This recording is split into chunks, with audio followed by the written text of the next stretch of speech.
Back when Sony gave a Squaresoft released an absolute banger in the Final Fantasy franchise. From the character design and storytelling to customization and forgiving battle mechanics, Final Fantasy X had me hooked almost immediately despite my lack of experience in turn-based RPGs. Without spoiling the story too much, Final Fantasy X starts off with the main character Tidus, or Tidus. I don't know how to say his name because I don't think they said his name once in the entire game. But we start off in Zanarkand, which is this massive city filled with advanced technology and a giant blitzball arena. Blitzball is essentially soccer inside of a giant water dome. Tidus is a star player for the Zanarkand Abes. His dad Jet, a blitzball champion, pushes Tidus with tough love to become stronger, but randomly disappears out to sea, resulting in Tidus resenting his dad as he believes he abandoned him and his mother for his own personal gain. To start his journey, Tidus witnesses Zanarkand fall apart after a giant sea monster, Sin, comes to destroy his world, sending him off in the middle of Spirit's vast ocean, eventually stumbling across multiple characters who provide him with information on the destruction caused by Sin.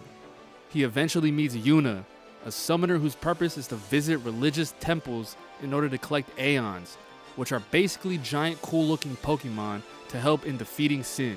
Tidus, falling in love with Yuna almost instantly, agrees to aid her in her journey in hopes of finding his way back home.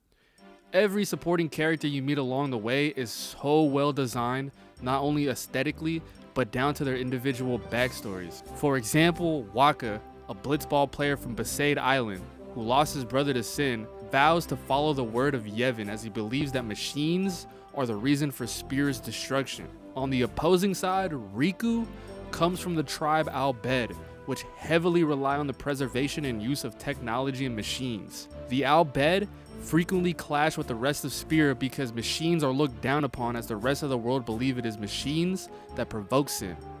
I think Wakka's character resembles most of Spirit in their commitment to Yevon. When Wakka first meets Rikku, he initially despises her for being an Al Bhed, but Rikku insists that she and the most of her tribe are not all that bad. As the story progresses, Wakka finds himself not only fighting these religious bosses throughout the story, but also himself, constantly trying to find his resolve amongst the hidden corruption behind Yevon. Yuna's character follows her commitment to the people of Spirit. As a summoner, it is not only their duty to defeat Sin, but to provide security and protection by following traditions many summoners before her have already done. Yuna's father, for example, Lord Braska, sets the path for Yuna as her dad was also a summoner who successfully defeated Sin by sacrificing himself and summoning Aeons. Her character throughout the story is selfless from the start all the way to the very end. She is completely willing to sacrifice herself for the greater good of Spirit. Khimari, a Ronzo, which is essentially a half-human, half-feline beast, hardly says a word throughout the entire game, but he has his mind set on one thing: proving to himself and his fellow Ronzos that he is strong. I would be spoiling his amazing backstory by saying too much, but he definitely has some trauma stemming from his own fellow Ronzos. Nevertheless, his commitment to Yuna and his fellow Guardians show that underneath all of that strength is a Ronzo that has strong moral values. Lulu is a dark magic user. Doesn't really say too much throughout the story, but when she does, she usually has some really interesting things to say. She and Wakka's brother used to be together until his ultimate passing with Sin. This is something she has to learn to grow from, as she expresses very articulately how she must go on and fulfill her duty as a guardian. She also warns Tidus to not fall in love with Yuna, which at the time, Tidus doesn't understand as to why she could be saying that. These short encounters with Lulu show her deep care for others despite not saying too much. Auron is basically a f***ing Giga Chad. He is the first character Tidus encounters, and he definitely feels like a mentor throughout the game. His vast knowledge on fiends, which are the enemies you encounter throughout the world, and his previous experience with fighting with Sin lead Tidus throughout the story. And finally, Tidus. His character development is hard to go unrecognized. He starts off as an ignorant, happy-go-lucky guy who feels out of place when he gets dropped into the world of Spirit. All he cares about in the beginning is getting answers and fighting his way to where he needs to go. Eventually, he realizes he might not be going home for a while, so he tries to make sense of the world around him. Coming from Xanarkin, he doesn't comprehend how machines could be the cause of Sin's mass destruction, but he is committed to helping Yuna defeat Sin in hopes to return back home. Him and Yuna have a strong bond despite their massive differences. For one, Yuna is heavily invested in the teaching of Yevon and sacrifices the hopes of a normal life for the protection of Spira. Yuna seems to like Tidus's carefree nature, and the both of them try to protect one another as they journey through Spira.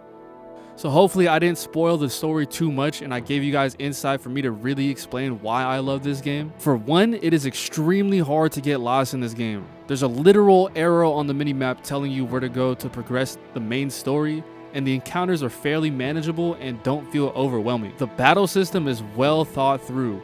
Being able to swap out any character on any given turn, seeing when an enemy will attack, planning and manipulating each turn with items or abilities to give yourself the advantage.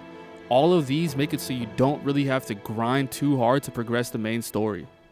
And trust me, I spent a majority of my time fleeing from battles when I felt lazy or when I was in a rush and needed to get to the next save sphere.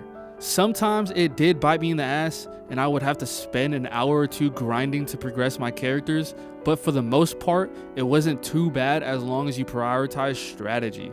And speaking of character progression, the level system was something that I had to get used to. Instead of automatically gaining strength or magic points, the sphere grid is a giant skill tree where you send your characters down a leveling path that caters to their strengths. Let's talk about these bosses. There are several main villains in this story and many of them started off as appearing as good people, but they progressively get more corrupt as you progress, leading you to build this hatred for them, which you finally get revenge for later. This is where the game punishes you for not having a strategy or grinding, but most bosses have gimmicks that you could cheese if you really know what you're doing, like zombifying an enemy and then curing it for massive damage. Overall, the battle mechanics feel really smooth and easy once you understand each enemy's weakness and exploit it. The progression of the story and the rate you encounter boss fights is never dragged out, and it could most definitely be a quick casual session, or you could spend all day grinding and getting immersed into the gameplay and story. Final Fantasy X taught me patience by delaying my gratification and being intentional with every move. The characters feel relatable and real, and the story absolutely pulls you in for an unpredictable ride. Accepting loss, repairing trauma, and saving the world are just the surface levels of what Final Fantasy X has to offer. And for a game released on the PS2, this is definitely still relevant today, and I highly encourage you guys to get invested in this experience. Thank you guys for watching and subscribe for more.